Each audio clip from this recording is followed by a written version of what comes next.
Hello everyone. So last time we talked about various model formulations, and we saw how to formulate some interesting models as integer programming problems.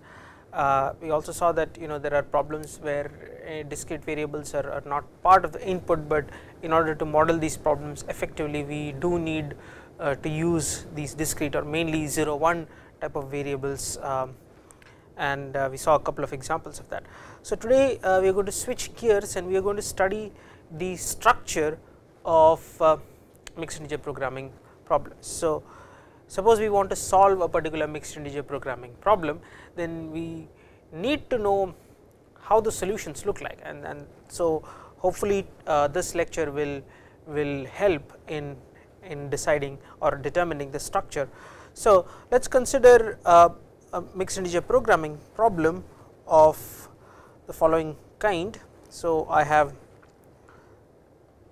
want to, let us say, minimize some objective function. So the objective function I am going to call it C transpose x plus D transpose y, subject to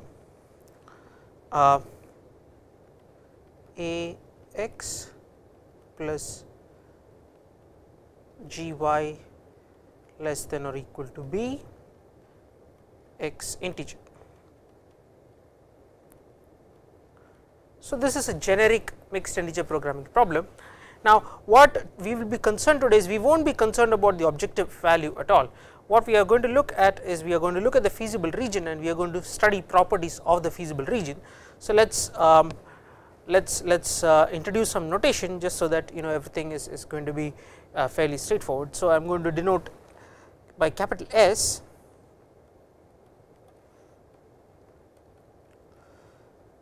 is the set of all x comma y where x is integer and y is continuous, such that a x plus g y is less than or equal to b.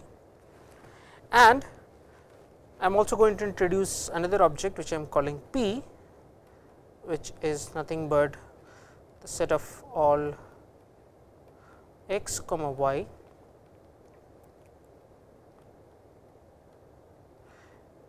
in Rn plus m, such that a x plus g y less than or equal to b.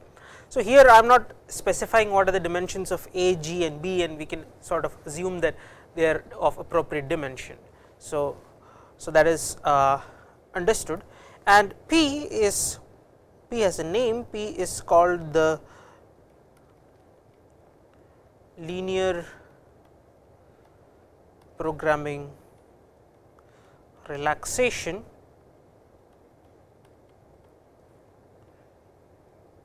of S.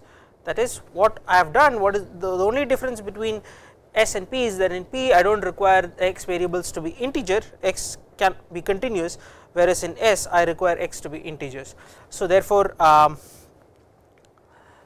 therefore the feasible region of P is a larger feasible region, and clearly P is a polyhedron. So it satisfies I mean optimizing over P is something which is fairly easy. Okay. So now our question, so again I mean we have not stated formally what the question is. So what is the question? So the question that we want to answer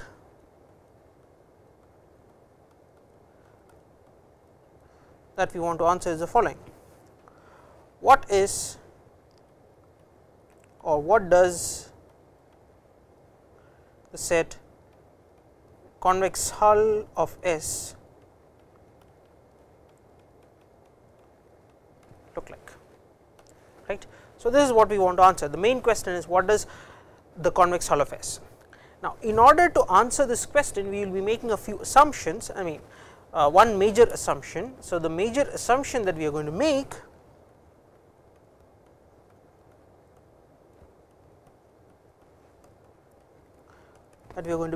is that A, G and B are all rational,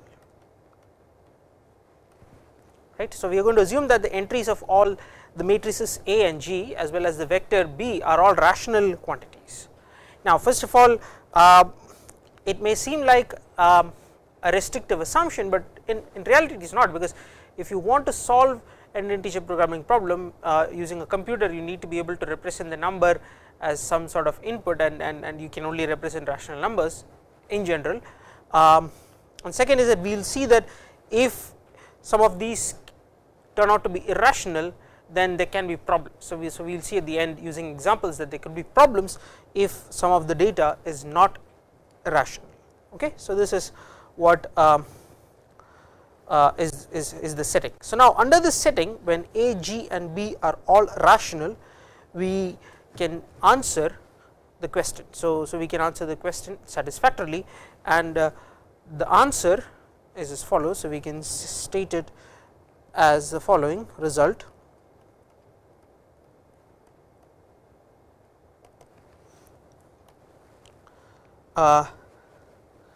So, if I call it star, then I can say that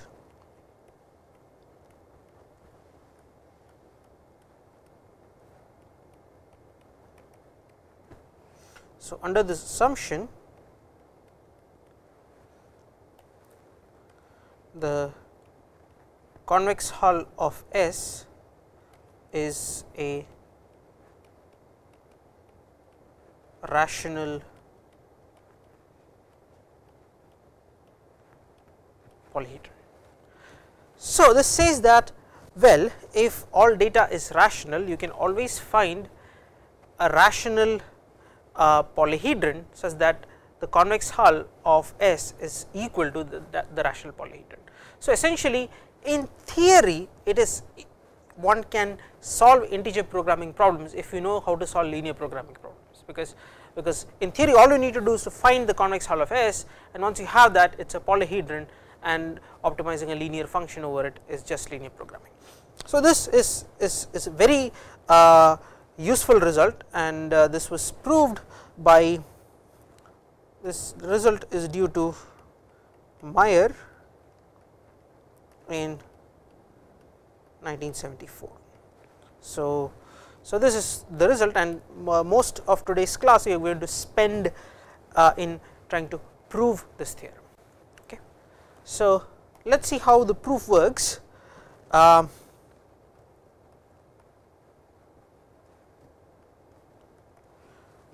So, first we need to rule out a trivial case. So, the trivial case being S being the empty set.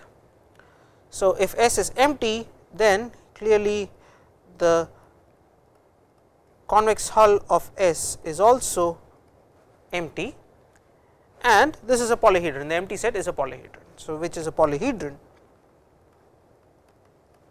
which is a rational polyhedron.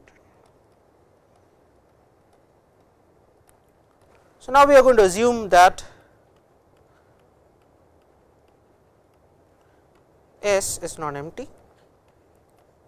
So, under this assumption, let us see how we can prove that the convex hull of S is indeed a rational polyhedron.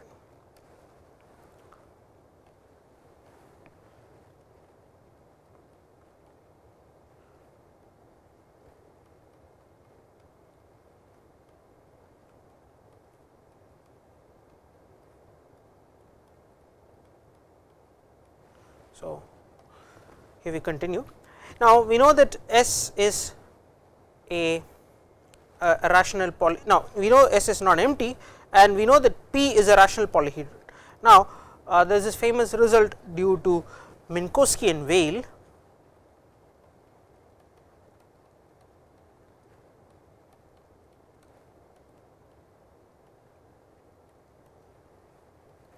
So, there is this result due to Minkowski and Weil, which implies that I can, since P is a rational polyhedron, I can write P as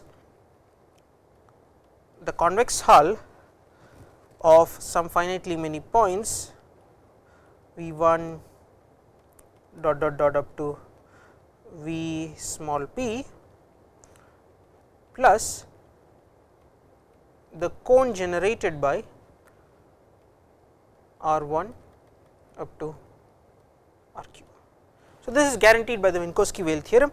What we will do is we will see why this, we will first assume the Minkowski-Weyl theorem and prove Meyer's theorem, and then we will go back if we have time to see why the Minkowski-Weyl theorem is true. Okay. Now, I can write P as a convex hull of a finite number of points plus the cone generated by another finite number of points, and these are all, yes. So, all these are rational numbers. Now, what we are going to do is, yeah, so clearly what we are going to assume is that all these guys are rational numbers q n plus m, and now since it is a cone, scaling does not affect anything. So, I am going to assume that the r's are all integers, because I can scale because it is a cone, fine. So, this is so we assume that the extreme points are rational and the extreme rays are integers. So, that is fairly straightforward. Okay. Now, what we are going to do is somehow we need to write convex hull of S as the convex hull of a finite number of points plus cone generated by finite number of rational vectors. So, that is the whole idea behind this proof. So, in order to do that, we need to specify how we are going to construct this points as well as directions. So, for that let us do the following. Let us say that let capital T be the following set. So, it is the set of all points x comma y such that I can write my x y as the following way: the sum I going from 1 to p lambda I v I plus sum j going from 1 to q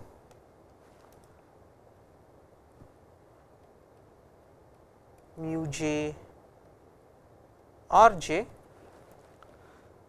where lambda i's are greater than or equal to 0, summation lambda I is equal to 1. So, essentially lambdas form a convex combination, and 0 less than or equal to mu j less than or equal to 1. So, instead of allowing all possible mu j's greater than or equal to 0, I am restricting mu j's to be less than or equal to 1. So, that is why I am going to call this set T. Now, first of all, you can convince yourselves that since this is the convex hull of the V's plus some bounded combination of the RJ's, T is a compact set, right. So, for example, suppose if we have the following polyhedron,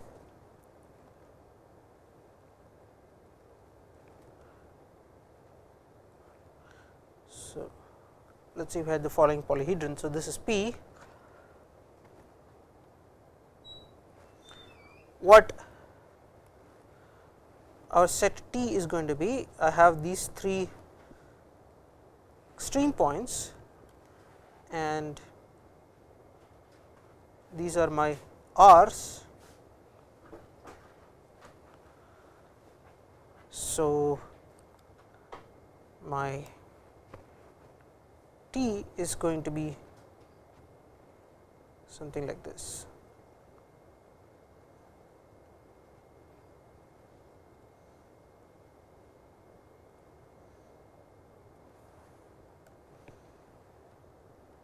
This is my T. So, T is a compact set, okay. And you would agree that T is a rational polyhedron. It's also easy to see that T is polyhedron because all this is a polyhedron and I am projecting it in to the variables x comma y. So, this is essentially polyhedron. So, T is a rational polytope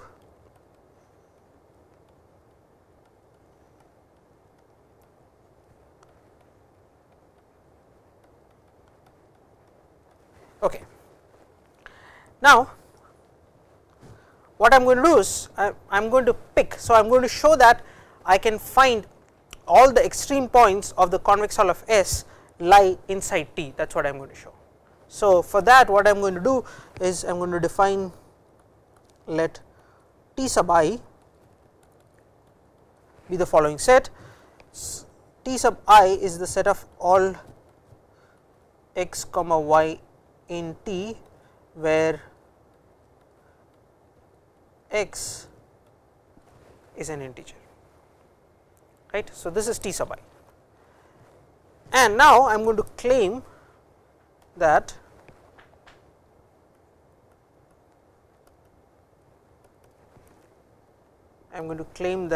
the convex hull of T sub I is a rational polytope.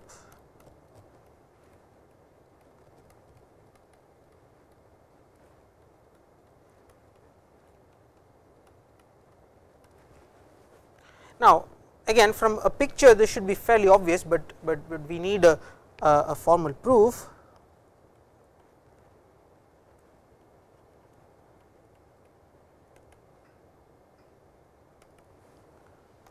Right. So, here we have some points which are some mixed integer points, and what we need to show is that the convex hull of that is a rational polytope. So, I think a figure will be useful for this. So, let us look at the following figure. So, this is x and y. So, this is the simplest possible case when there is one integer variable and one continuous variable, and suppose our T is something like this. So, this is a T. What are we looking at? How do the mixed integer points look like? Now, x have to be integers and y can be anything. So, the mixed integer points inside the set look something like this.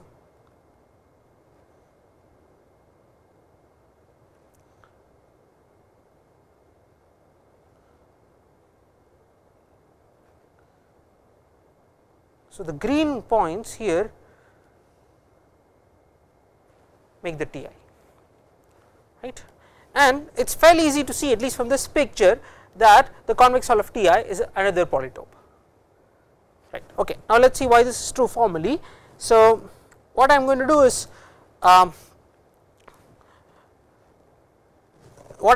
look at each of these x values.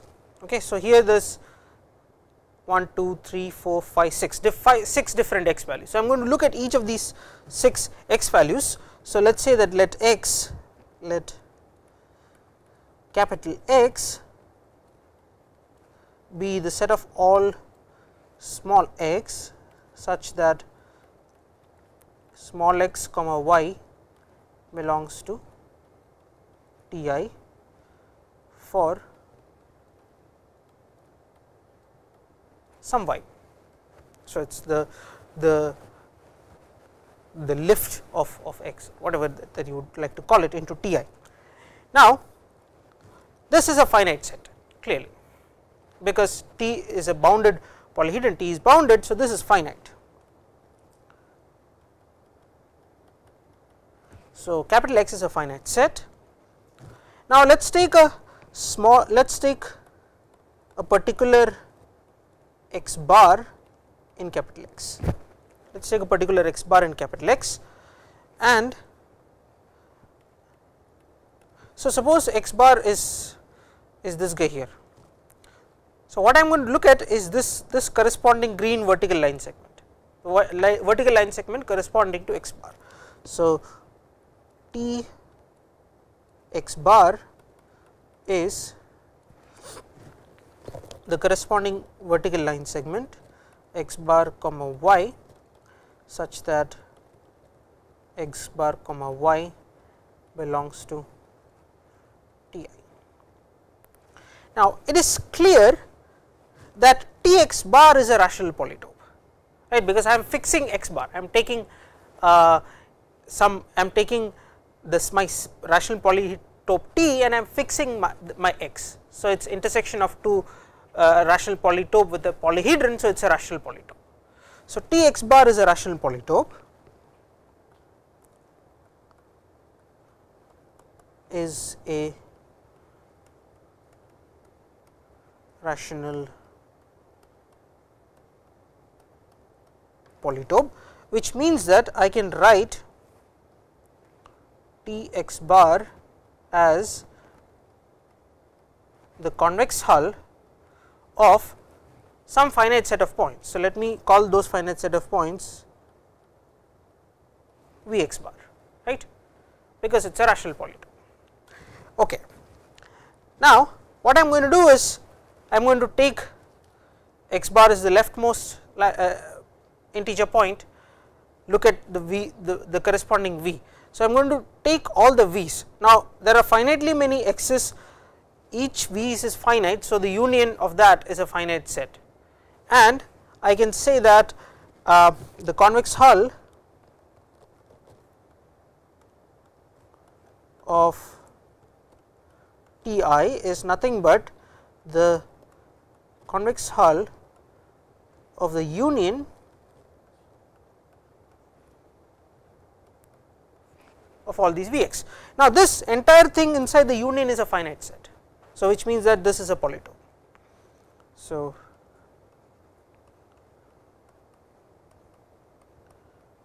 here we are done with the claim. So, the claim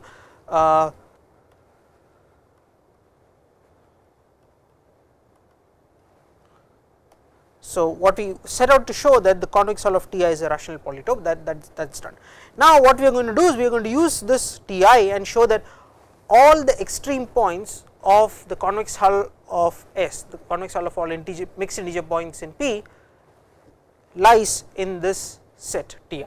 So, that will help us, or that will be the result, essential result that we are looking for. Now, let us look at any point.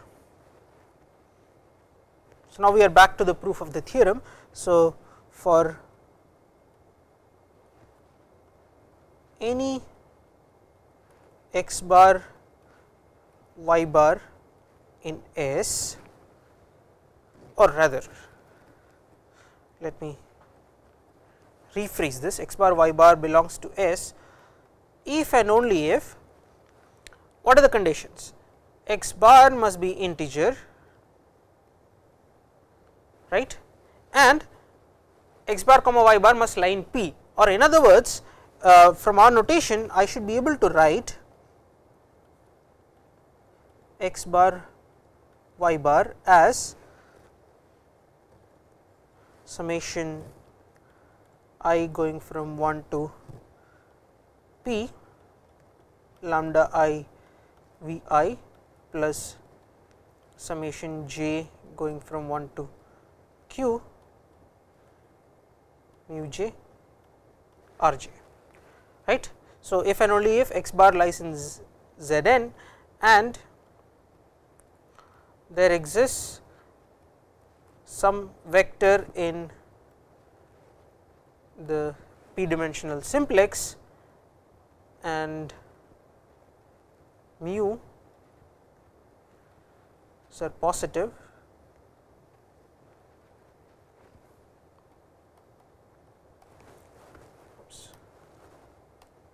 right. So, this is just from definition. Now, what I am going to do is I am going to do a really simple thing.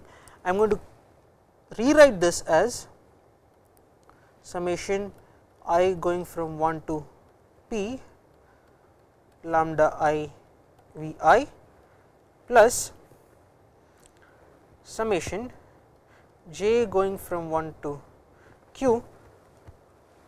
Now, I am going to rewrite mu j as mu j minus mu j round down R j plus summation j going from 1 to Q mu j round down r j, right. So, I am just separating the integer and fractional part of these mu's. Now, we will see really quickly why that is the case. Now, if you look at the first two terms, I am writing this as a convex combination of the Vi's plus a non-negative combination of the Rj's such that the multiplier is between 0 and 1. So, by definition this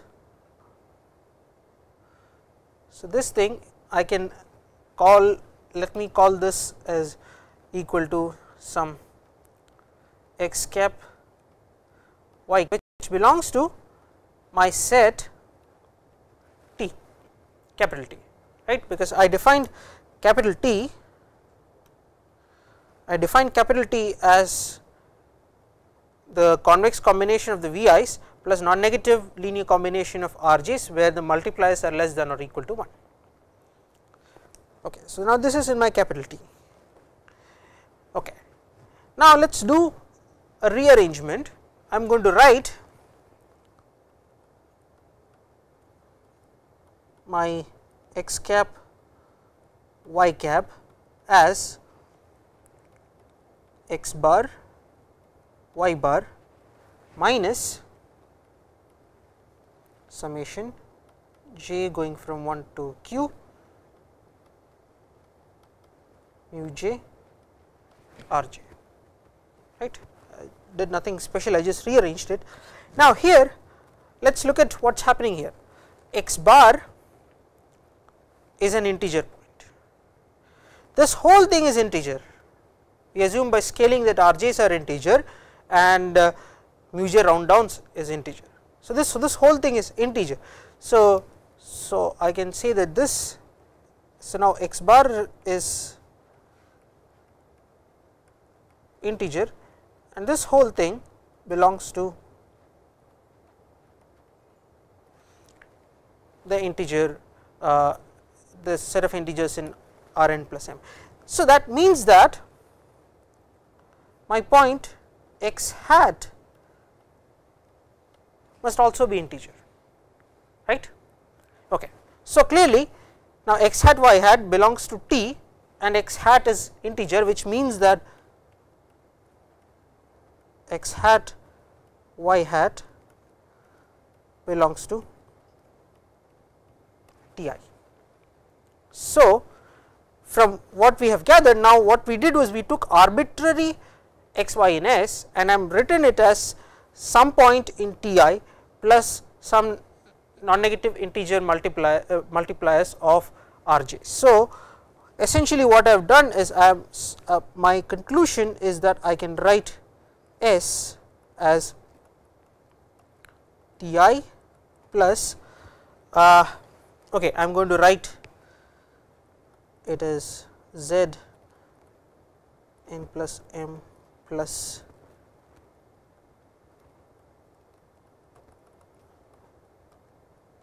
so just to denote that it is a set of all integer non-negative combinations. Now, all you need to do is to take convex hull on both sides, and once you take once you do convex hull, once you take a convex hull, it is a simple exercise to show that the convex hull of S is nothing but the convex hull of Ti plus the cone generated by RQ, and because of this is a polytope, a polyhedron, sorry.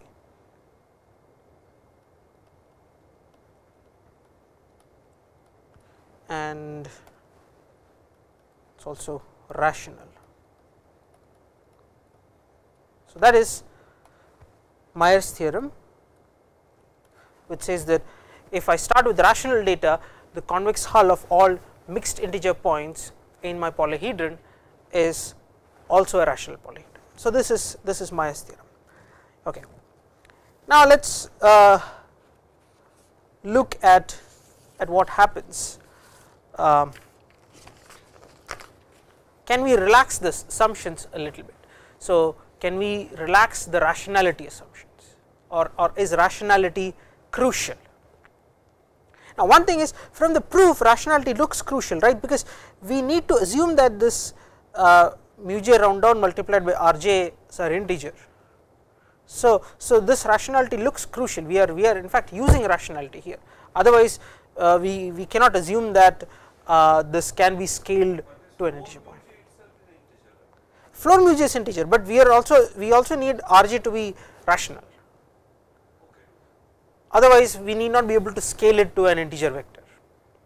So the extreme directions need to be rational. So there are very interesting examples when you know the what I mean is all rational coefficients. So let us look at a couple of examples where we do not have this luxury and see what happens here. So first example where rationality does not hold is, so what I can do is I can look at my, let us say S1 is the set of all.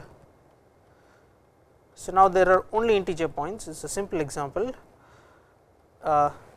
such that, or rather non negative integers such that x1 is greater than or equal to square root 2 x2, right. So this is my first example. So here is x1, x2, and this is my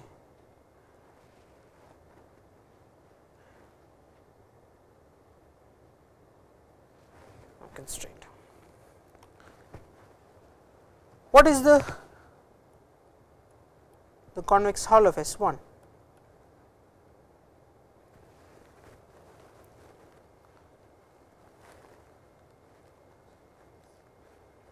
So what is the convex hull of all integer points inside this region?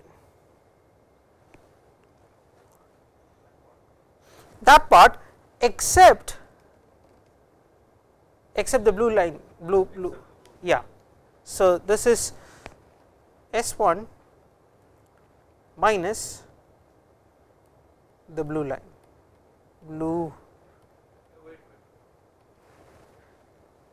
well, the origin is included. On the blue line, you have points where x1 equal to x cannot be. They cannot be integer. Cannot be integer. So now, okay. Everything other than the blue line, including 0. Yeah. So I'll just to make it clear, I'll also say. So the convex hull is not a closed set in this case. So it cannot be a rational polyhedron. Clearly, it cannot be a polyhedron even. So it is not a closed set. So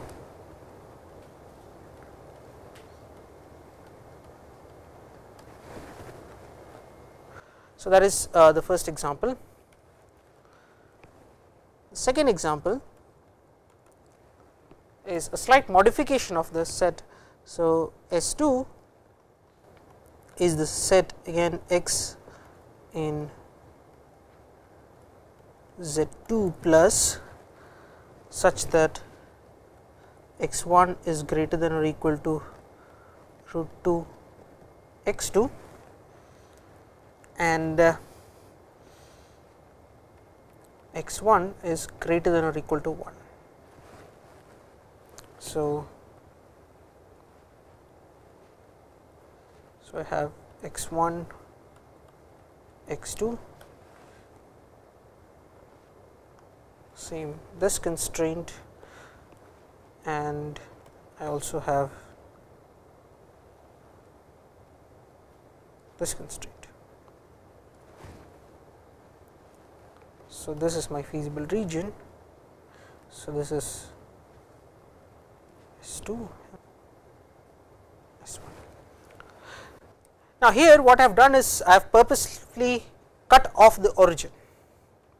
Now what you can see is that, well, interestingly S2 is a closed set. We can actually compute that S2 sorry, the convex hull of S2 is a closed set.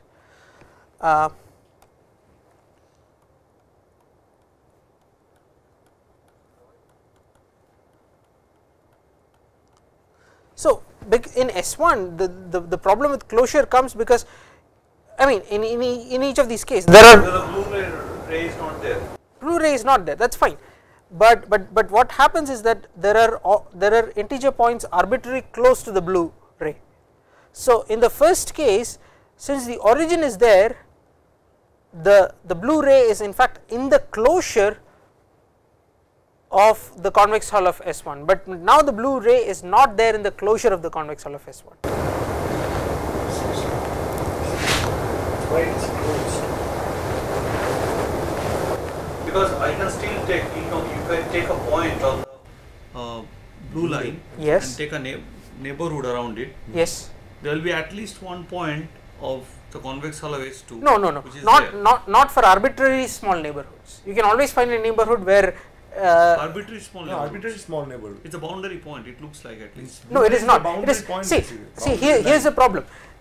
What happens is in the first case, now the origin is part of the convex hull. I have. Wait. I have. You are now that we have to look into part that x is element of Z2 plus. Yes. That is the important issue. Yes. Now I have integer points which are arbitrarily close. What is that? So those are not integer points. Okay, I have integer points arbitrarily close to this blue ray, but I don't know where they are. They could be arbitrarily far away. Where? They could be arbitrarily far away. From where? Integer point. From 0. So they could be anywhere on this ray.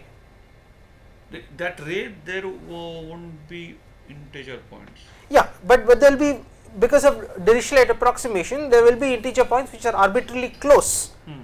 So I can take the convex combination of the origin and those points, and then show that this blue ray is going to be in the closure of that. For the first example. But for the second one you can't use that argument. In fact, okay, I should say that it's not obvious to show that it's close. I mean, you need some additional result. I mean, I don't know what is an obvious way to prove it. I can give you a reference of how to show that this is in fact a closed set. But okay, so you don't take any points on the blue line, but you are taking whatever. I understand there could be integers obviously as close as I want. Yeah, but what we can't guarantee not is integers. Integers cannot be as close. But why not integers? Yeah, because of Dirichlet approximation. You are approximating irrationals by rational, which is p over q. So that point p comma q is going to be really close to the line x1 root 2 x1 equal to x2. P comma q. Yeah. You can have arbitrarily close rational number. Now what if you do Z2 plus? Yeah. It is a grid. It is a grid. Yes. Grid. Yeah. So now there is a line going through. Yeah. Now I have to really look at the grids. Yes. Point on the grids. Yes. The grid distances are fixed. That is true, but this line has irrational slope. So now you can. So now we know that you can approximate square root 2 to arbitrary precision by rationals. Yeah.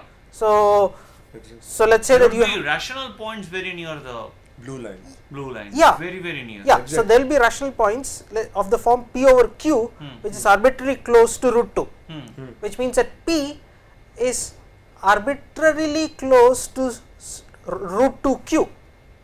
So there is an integer point p comma q which is arbitrarily close to the line x1 equal to root 2 x2. At least one. Yeah. At least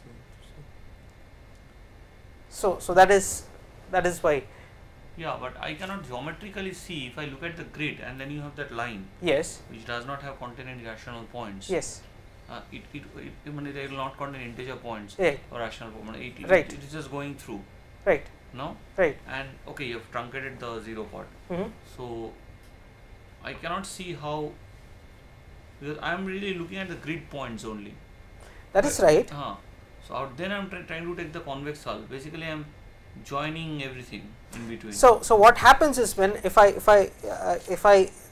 would like to draw the convex hull, it is going to. So I mean, as I said, I mean you require it requires a result to show that, but the convex hull of this S2 looks like the following. So, it is obviously this is part of the convex hull, and then it is going to look something like this. Go up. So, these are all really small line segments. These are all connecting integers. So, it's going to be a closed set, but not a polyhedron. So, what people have shown is that this is closed, but not polyhedral. It's what is called a locally polyhedral set. So, intersections with. You mean to now say that because I am combining integer points and other, because that will be a countable set. Yeah. Z2 plus. Yeah. Countable set. Yeah. And whatever you have under S2 is countable. Yes. Now you basically are connecting those things. So this you are making some convex combination of these things. Yes. You are telling that the boundary of this set Yes. can be as close as I want to the line S2. Yes. Okay. There are infinitely many extreme points, but still it has some properties of polyhedron. It is locally polyhedral in the sense that if I intersect this with any polytope, the intersection is another polytope.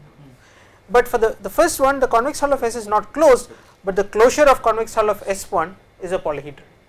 So, what I am saying is that even with this really small things like irrationalities, even in the polyhedral realm, there are things which we, well, I mean, now it's almost settled. We really know how irrational the convex hull of irrational polyhedra, integer hulls of irrational polyhedra look like. Right now we know. So that is what I wanted to stress when I wanted to talk about rational and what is the problem when data is not rational. How much time do I have? 43 minutes. 43 means you have some 6-7 minutes. Okay. So, in the remaining time I would you have to start. चल रहा है ना? हम उसको edit करते हैं. Okay. So, in the remaining time I would like to use the remaining time to show one part of the proof of the Minkowski-Weyl theorem. So, which we have used in this earlier.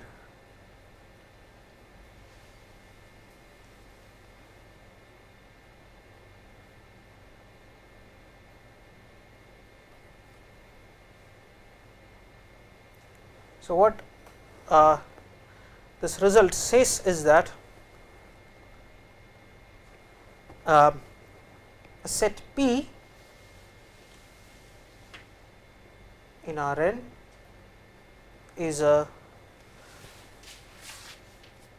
polyhedron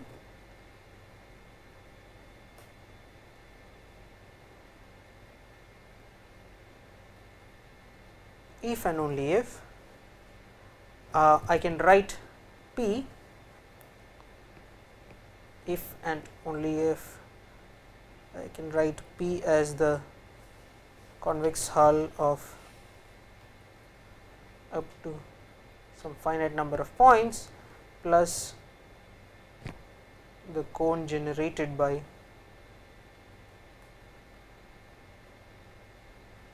another finite number set of points. And of course, it can be strengthened to say that P is a rational polyhedron if and only if I can write it like this for rational points Vi's and Rj's. So, this is what is the Minkowski-Weyl theorem.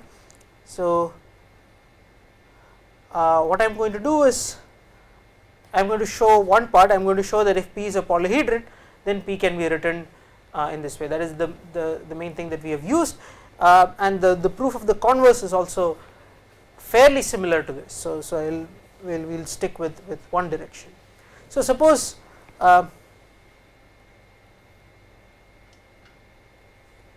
that I can say I can write P as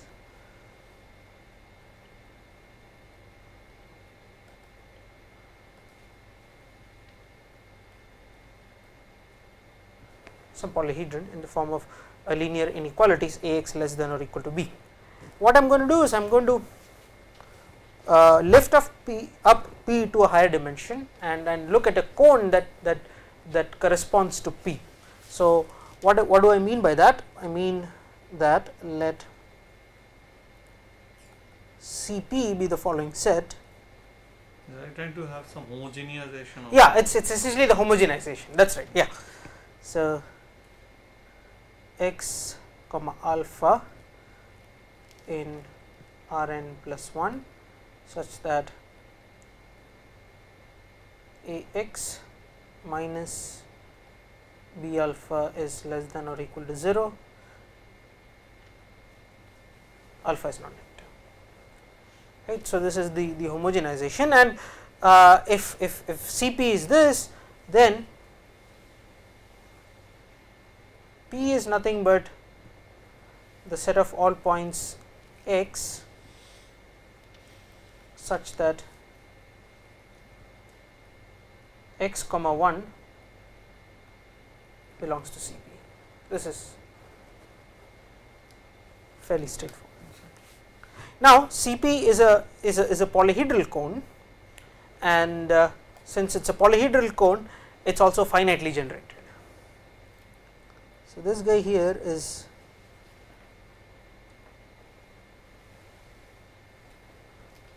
polyhedral cone,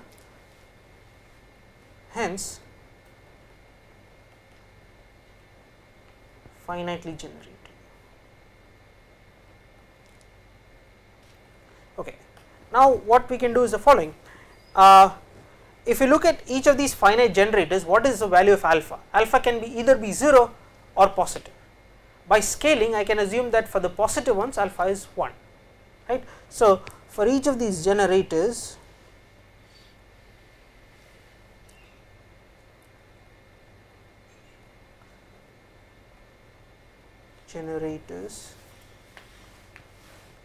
alpha is either 0 or 1 by scaling. Now, so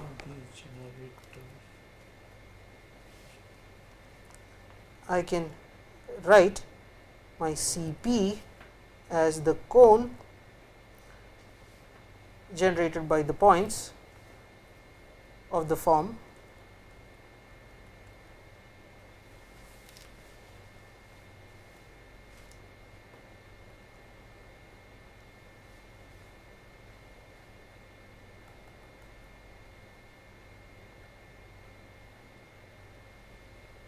and just collecting what you are doing.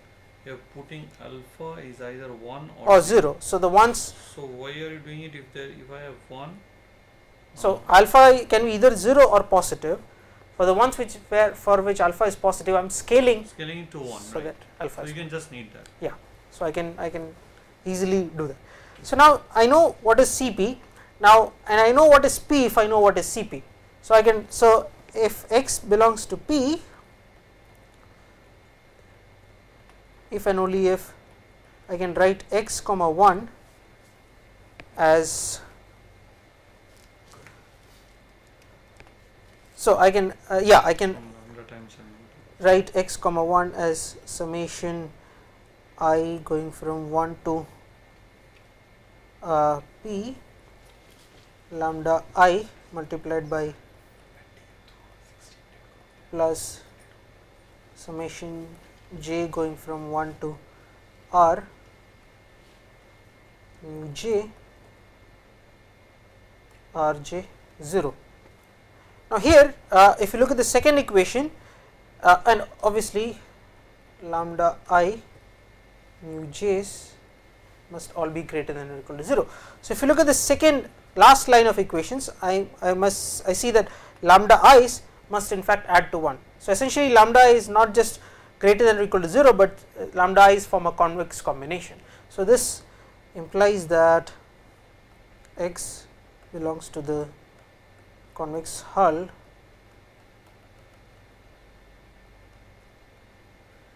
plus